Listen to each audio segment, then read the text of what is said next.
Hello, I'm Geraldine and these are my novel opinions.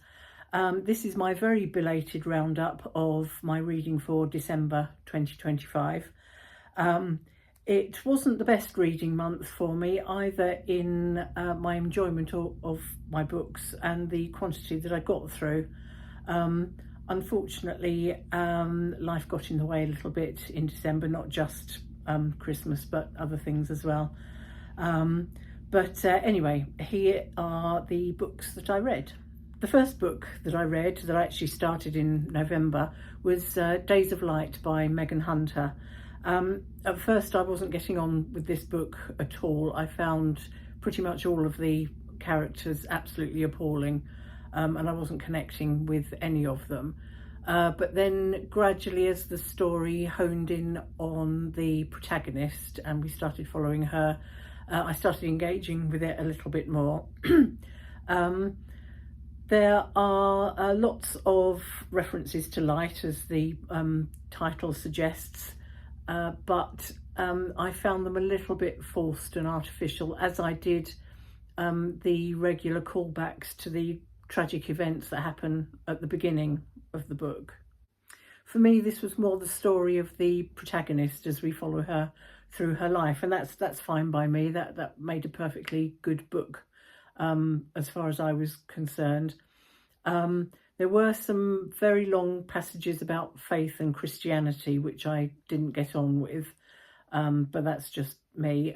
But I wasn't really sure whether that was purely about the protagonist or whether it was a little bit of the author coming through. But overall, I quite enjoyed it in the end. The next book I read was The Expansion Project by Pester. This book left me a little bit bewildered.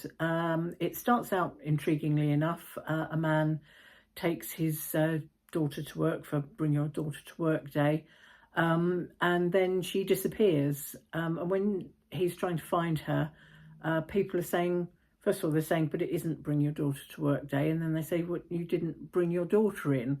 And even the people who he remembers speaking to her daughter say, no memory. And CCTV footage shows that she wasn't there. But from there, it just gets weirder and weirder. And I've heard it said that this is... it's poking fun at corporate culture, but I'm afraid I didn't get any of that. And in the end, I was just left totally bewildered by it all and not very satisfied. I'm quite a fan of surrealism in books, no problem with that, but this just didn't seem to have any purpose or aim. Probably did, and I just missed it. I'm afraid that the third book of the month was DNF for me. It's Things in Nature Merely Grow by Yiyun Li. I feel very guilty for DNFing this because it's a truly tragic story. It's a memoir where the author tells how two of their sons, her sons, died by suicide, not at the same time, but a few years apart. And it's truly awful circumstances. But my problem with it was that there were relentless references to rather highbrow literature and poetry. Now, this is her experience, and I'm not denying it, and I'm not saying that she doesn't have these conversations with friends and family. I'm just saying they weren't for me, so I'm afraid I put it aside. The next book I read was That's All I Know by Elisa Levi. It's translated from Spanish, I think, and I'm afraid I've forgotten to write down who the translator was, so that's rather naughty of me. Sorry about that. But I felt very conflicted about this story. It starts out with our protagonist and narrator meeting a man on the outskirts of her village, and he's just lost his dog. His dog's run off into the forest, and he wants to go in and find this dog. And she says, no, don't do that, because any people who go into the forest never come out, but your dog will find its own way out. So I'll just sit with you while we wait for your dog to come out. And while they're sitting, she's telling him the story of people in her village and the goings on. Now, for me, on a personal level, I found this quite difficult because the narrator has a severely disabled sister. And I grew up with a sister with Down syndrome, nowhere near as severely disabled as the one in the story, but nevertheless, it struck a chord with me.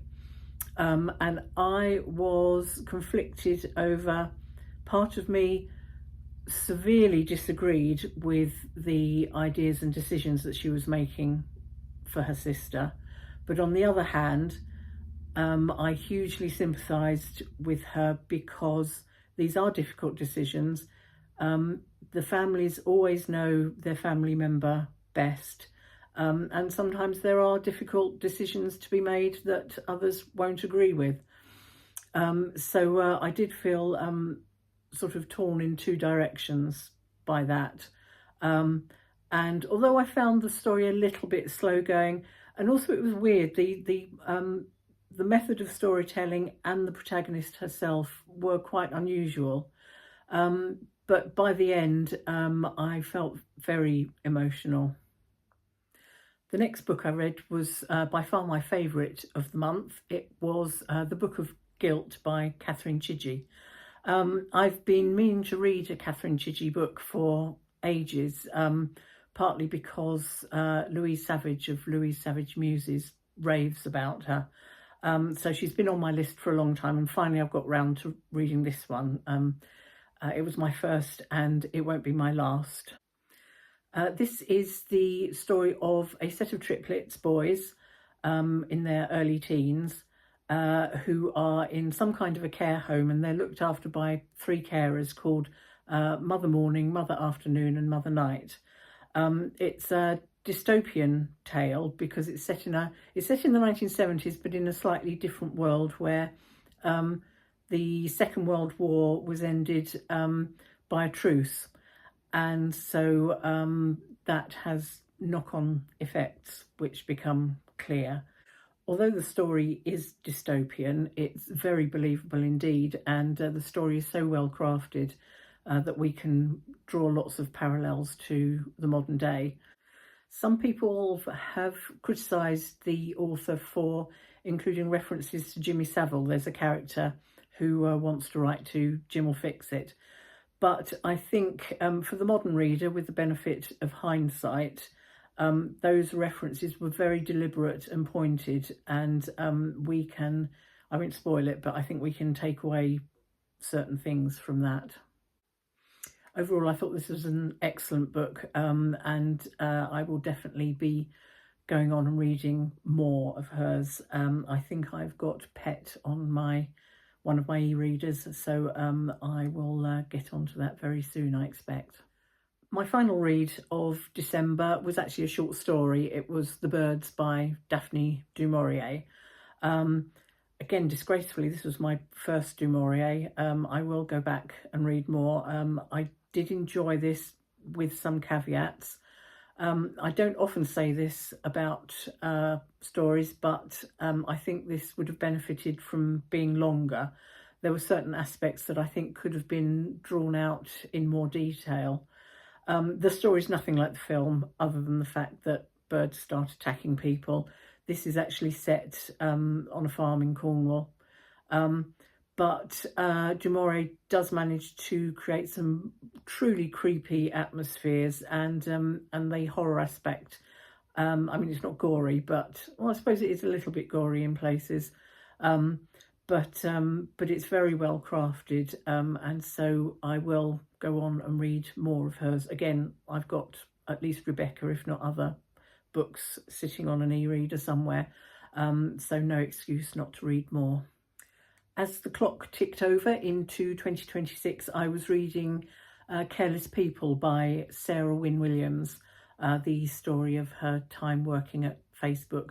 So that will be my first review for my January roundup. I'm thinking of doing my top 10 books of 2025, so that might be coming out in the next few days as well. But until then, have a good time, and I will see you later. Bye.